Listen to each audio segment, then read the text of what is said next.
माहौल क्या बनाया जा रहा है? कोल प्रोडक्शन कम हो गया, कोयले का संकट हो गया, कोयला खत्म हो गया, कोयला 2 दिन का बचा, कोयला 1 दिन का बचा। हिंदुस्तान के अंदर भारतीय जनता पार्टी दोहरी व्यवस्था चला रही है। दोहरी व्यवस्था पूरे उत्तर प्रदेश की जांच कराई जाए। कितने बड़े बड़े इंडस्ट्रियलिस्ट और पूंजीपतियों को हजारों लाखों एकड़ जमीन कौड़ियों के दाम दे दी गई, करोड़ों की जमीन कौड़ियों के दाम दे दी गई, कौड़ियों के दाम। तो मैं भारतीय जनता पार्टी की सरकार से और आदित्यनाथ जी की सरकार से कहना चाहता हूं, बड़े बड़े पूंजीपतियों और इंडस्ट्रियलिस्ट के घरों पर, उनके इंडस्ट्रीज पे, उनकी जमीन पर बुलडोजर चलाओ। अगर बुलडोजर चलाना है तो नेताओं के द्वारा गांव और कस्बों और शहरों के अंदर किए गए अतिक्रमण पर बुलडोजर चलाओ। अगर बुलडोजर चलाना है तो बीजेपी के पार्षदों और मेयरों ने जो कब्जा कर रखा है जमीनों पर, उस पर बुलडोजर चलाओ। आज पूरे देश में नफरत की, हिंसा की, बांटो और राज करो की राजनीति को भारतीय जनता पार्टी के लोग बढ़ावा देने का काम कर रहे हैं। और इसके पीछे एक ही मकसद और एक ही कारण है, इस देश को कमजोर करना। आज महंगाई आसमान छू रही है, महंगाई पर कोई बातचीत और चर्चा ना हो।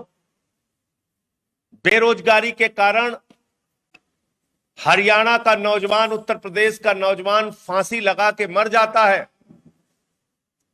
बेरोजगारी पर कोई चर्चा ना हो।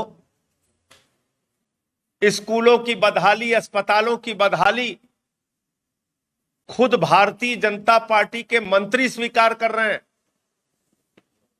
उसके बारे में कोई चर्चा ना हो। बिजली के संकट से पूरा उत्तर प्रदेश त्राही त्राही कर रहा है, उसके बारे में कोई चर्चा ना हो। इसलिए प्रायोजित तरीके से नफरत की राजनीति को बढ़ावा दिया जा रहा है। भारतीय जनता पार्टी अंग्रेजों के फार्मूले पर, बांटो और राज करो के फार्मूले पर चल रही है। आप लोगों ने देखा होगा कि पूरे उत्तर प्रदेश में इस समय जबरदस्त बिजली का संकट है। मैं आज अखबारों में पढ़ रहा था कि बांदा देश का सबसे गर्मी झेलने वाला जिला बना, उत्तर प्रदेश का 47 डिग्री टेम्परेचर रहा, और पूरे बुंदेलखंड में 10-10 घंटे, 12-12 घंटे कटौती हो रही है। यही हालत उत्तर प्रदेश के अलग अलग जिलों की है। गांवों में लाइट नहीं है, शहरों में लाइट नहीं, कस्बों में लाइट नहीं। 23,000 मेगावाट की जरूरत है और 19,000 मेगावाट बिजली उत्तर प्रदेश को मिल पा रही है, यानी 4,000 मेगावाट की शॉर्टेज है। और कहा क्या जा रहा है पूरे देश के अंदर? माहौल क्या बनाया जा रहा है? कोल प्रोडक्शन कम हो गया, कोयले का संकट हो गया, कोयला खत्म हो गया, कोयला 2 दिन का बचा, कोयला 1 दिन का बचा। मैंने माइनिंग में इंजीनियरिंग की है और कोल इंडिया में काम करने वाले मेरे बहुत सारे मित्र हैं, तो मैंने उनसे जानकारी ली। तो 2 साल तक जब कोरोना के समय में इंडस्ट्रीज बंद रही, बिजली का कम उपभोग हुआ,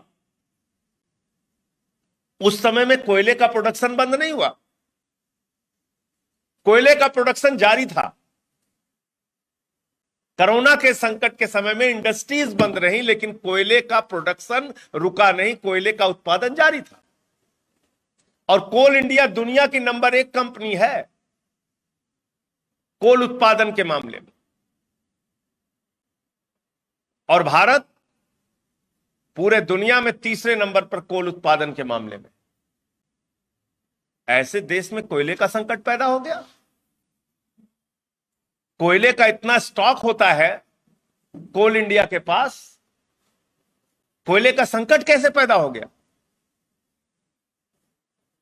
15,600 करोड़ रुपए बकाया है राज्य सरकारें, 15,600 करोड़ रुपए का बकाया है राज्य सरकारों के ऊपर कोयले का। यानी कि कोल इंडिया से कोल खरीद लिया गया और राज्य सरकारों ने उनका भुगतान नहीं किया। कितने का? 15,600 करोड़ रुपए का। और यह संकट पैदा क्यों किया जाता है, इसके पीछे की राजनीति को आपको समझना बहुत जरूरी है। इसके पीछे के भ्रष्टाचार को आपको समझना बहुत जरूरी है। यह संकट पैदा किया जाता है, यह प्रायोजित संकट पैदा किया जाता है प्राइवेट बिजली की कंपनियों को फायदा पहुंचाने के लिए। अब यह फायदा कैसे होता है? अब 4,000 यूनिट, 4,000 मेगावाट की शॉर्टेज है उत्तर प्रदेश में।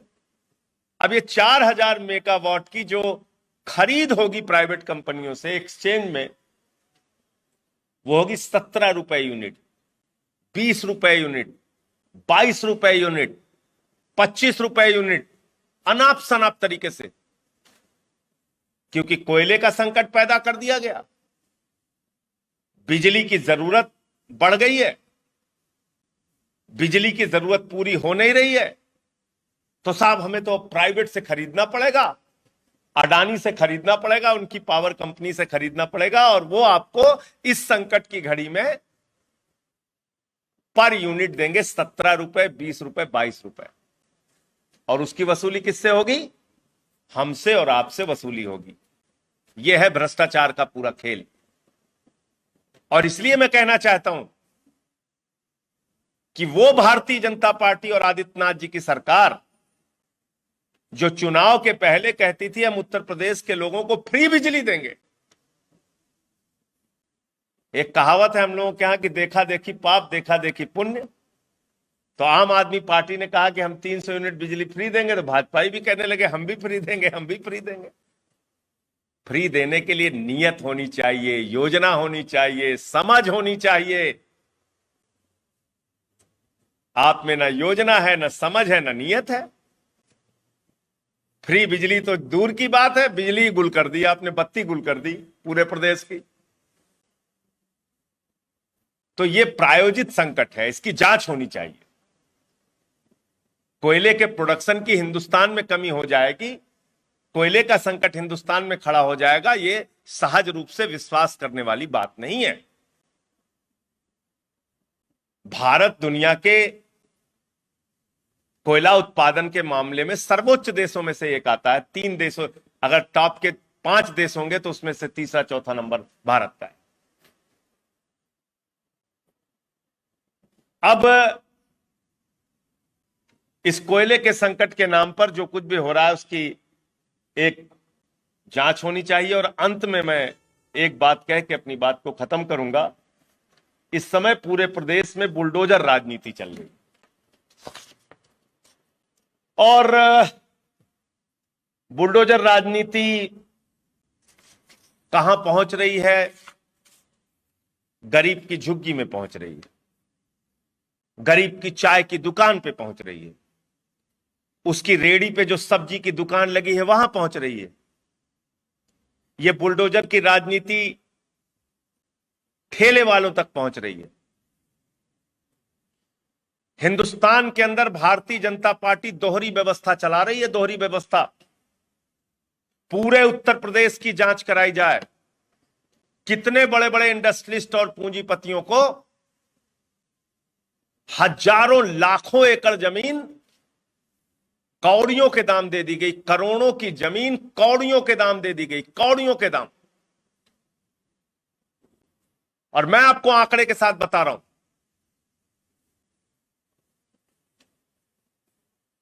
14,000 एकड़ जमीन, थोड़ी बहुत नहीं। आदरणीय नरेंद्र मोदी जी ने 14,000 एकड़ जमीन अडानी को दी गुजरात के अंदर। और जानते हैं कितने में दी? 1 रुपए स्क्वायर मीटर, 1 रुपए स्क्वायर मीटर मुंद्रा में दी। 14,000 एकड़ जमीन गुजरात के अंदर, 1 रुपए स्क्वायर मीटर, यानी जितने में लेमन जूस मिलता है हम लोगों के यहां गांव में, कंपट और लेमन जूस जिसको बोलते हैं, उतने में 1 रुपए स्क्वायर मीटर में जमीन दी। 14,000 एकड़ जमीन अडानी को। नागपुर में 142 हेक्टेयर जमीन अडानी को मिली है। सैकड़ों एकड़ जमीन हरियाणा में मिली है।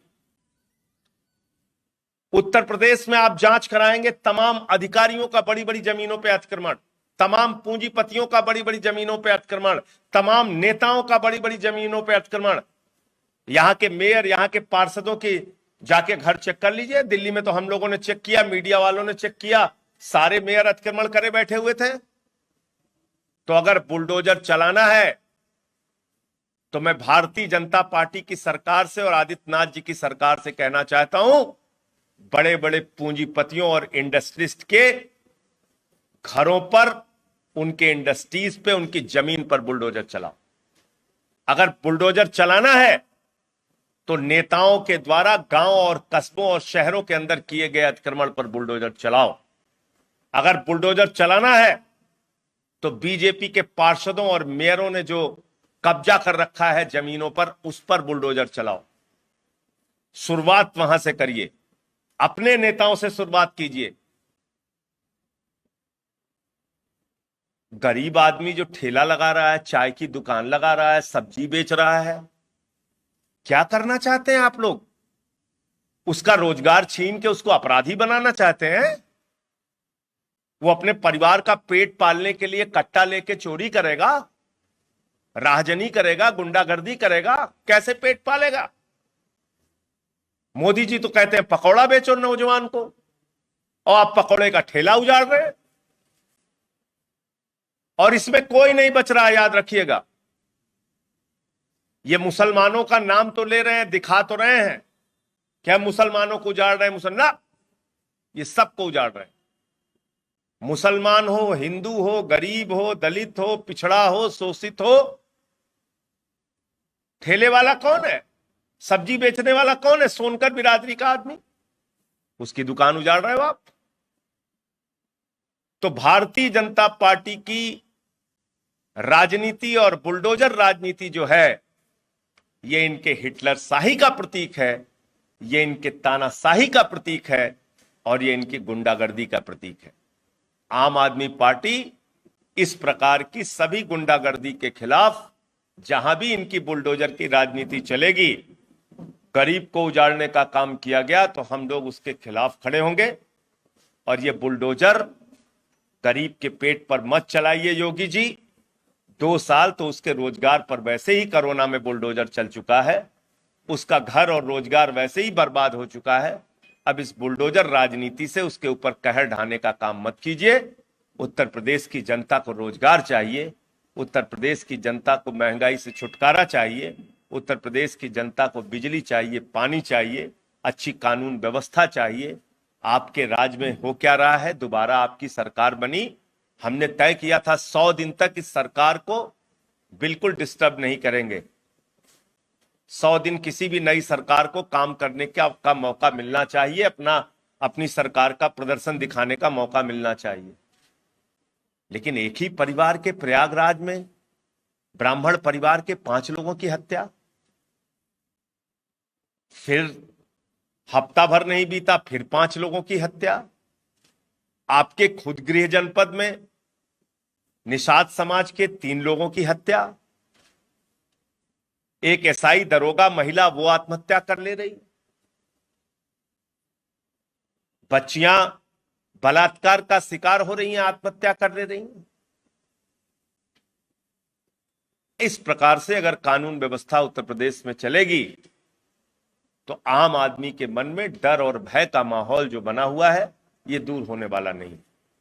इसलिए ये बुलडोजर राजनीति से और इस बुलडोजरी दिमाग से बाहर निकलकर उत्तर प्रदेश को कैसे आगे बढ़ाना है, उसके बारे में चिंता करनी चाहिए और सरकार को काम करना चाहिए।